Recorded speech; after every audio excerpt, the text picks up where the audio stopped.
Hello YouTube, it's been a while since I uploaded, but I'll be posting a update video at a different time. This video is about one thing in particular, and that is something that I was able to find. It's something that I suppose I should tell you qualifies as one of those videos that this video is probably going to be one of, if not the only video on YouTube that describes how to do this. So without further ado, let me tell you what I'm doing. If you guys have ever built a 400 Ford or 351 Cleveland, maybe even the 460s, but anything with the M block, you might have encountered one of these. This is an oil slinger for the crankshaft.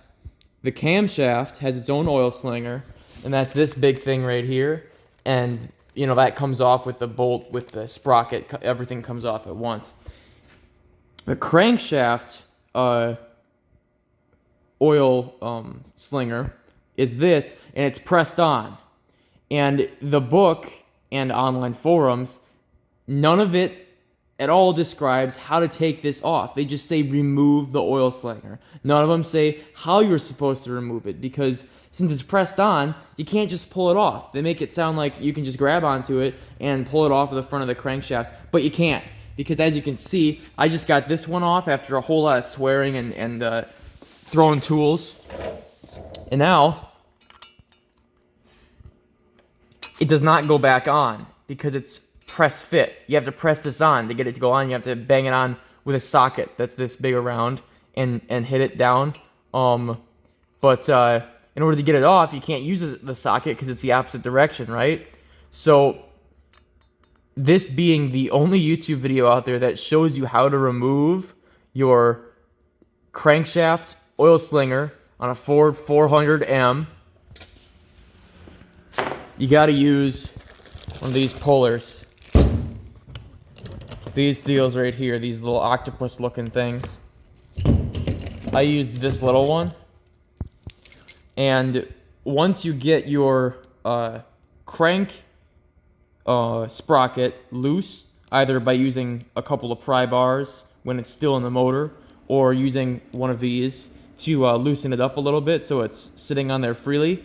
You take this, and obviously with the crank bolt in there, you stick this, over everything, and you loop the arms here back behind your sprocket, and then of course you just start cranking down on this and pull the sprocket off, and that oil slinger just comes with it.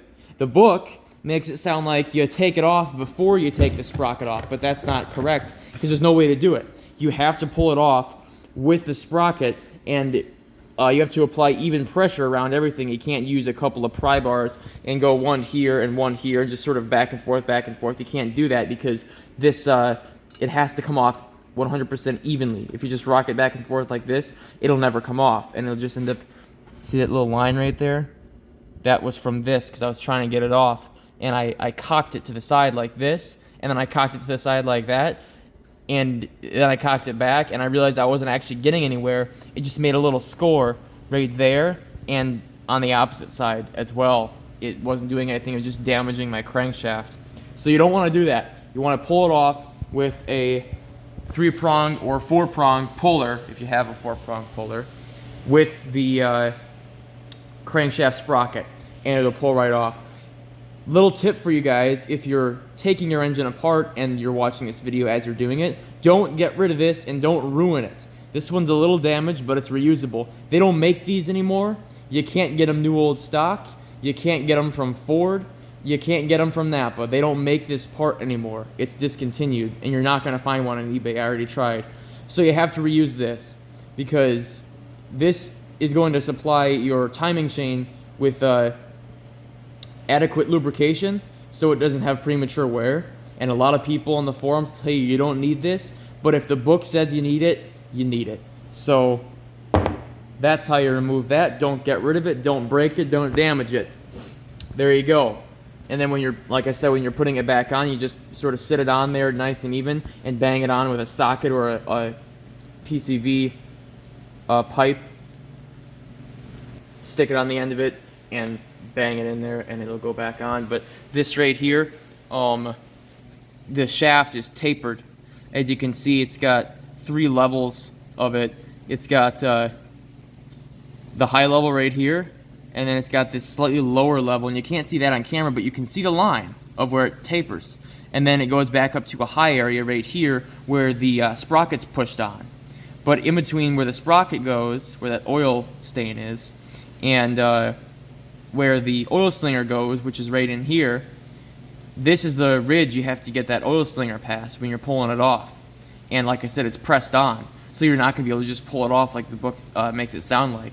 You're going to have to use a puller to forcefully take it off. And if you're taking it off and you're having to put actual force on the wrench when you're turning that, stop, because you're going to be scratching. You're going to be basically, something is not right, basically, if that's what's happening, and something is dragging into your front of your cam or crank, and you don't want that to happen, because then oil can actually start to leak past this through the harmonic balancer, and then you've got a front oil leak, and you can't really fix it without replacing the crank.